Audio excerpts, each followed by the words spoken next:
was standing there and everything sounded muffled, like everyone was far off in the distance. I remember that vividly. We went out to have this fight, and it escalated where I ended up taking his life. Looking down at my friend, it was like, what just happened? I mean, what kind of person killed their friend?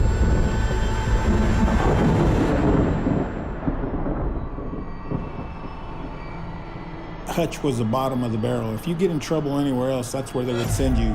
Very first day in prison, we had a riot in the chow hall. And I can remember I was so scared, but I was fighting for my life. I seen guys laying on the floor. There was puddles of blood. There was one guy laying there with his teeth all busted out of his face. I came to a quick realization, like, this is for real. I'm gonna die here. This is it. I'm gonna die. And that one, there was no hope. That was probably the hardest part.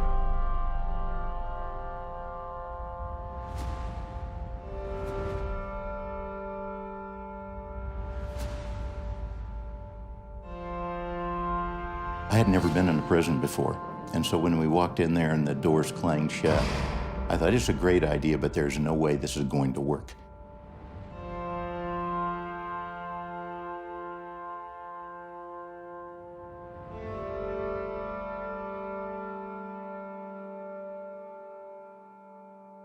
It was a huge challenge. I guess maybe we were desperate. We have a company called Electrics. We build electrical assemblies. And we have another company called the Sea King. We build industrial seating. For the inmates, it was a huge thing because they were paying hourly wages now. Before, we were only making 60 cents a day.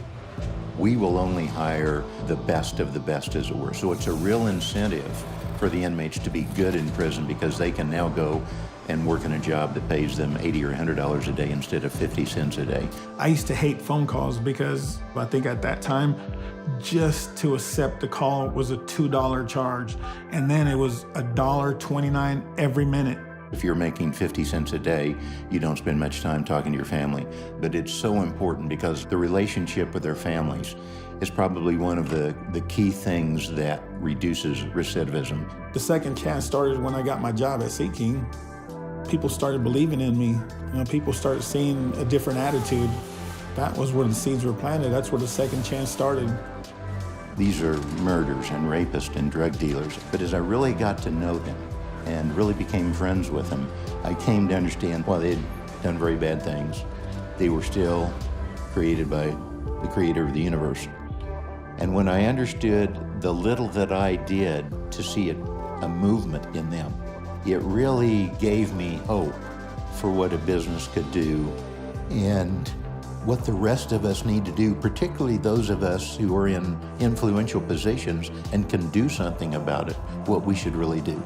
And so it gave me a whole new vision as to how and why business should be done. Pete's been a very good man in my life. Not too many people have had that kind of father figure in their lives. With Pete himself, that's an amazing man. When they come out here, they shake your hand, they know you by name, they know who you are. Being able to come out here every day and not be treated like an actual inmate, but to be treated like an employee. Our philosophy of business is this. The main thing we need to do is we want to lead with economic capital. We want to give them a good job. The second thing we want to do is we want to respect them as individuals. We want to have deep, authentic relationships with them. And then the third thing, we let the Lord figure out how to open those doors of spiritual capital, and that typically happens. So parole time came. Well, Pete was out of the country. He literally flew from out of the country to this country to go speak for me and fight for me. If that's not a friendship or if that's not love, I don't know what is, man. Louis is a phenomenal artist, and so I think Louis has been out maybe a year and a half now. For the first year, he became a tattoo artist, and he wanted to open his own tattoo shop. So I helped Louis figure out a business plan, and about 3 months ago, he opened his own tattoo shop. Well, it's my second chance. I wasn't supposed to get this. I was supposed to die in there. I was never supposed to be out here. And to be able to do what I'm doing now, that's redemption.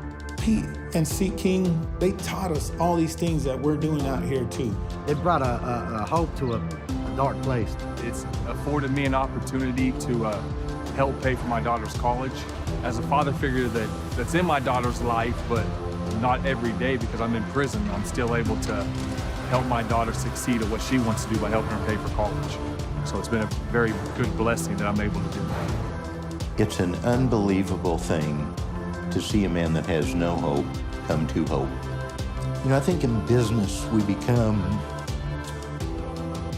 hardened to the bottom line. And I think business is really about people. And I think we should be in business to really transform society. When we started to really love those guys as we loved ourselves, and we saw transformation happen, it really gave me a whole new vision for what I could do as a business person. And it's been terrific.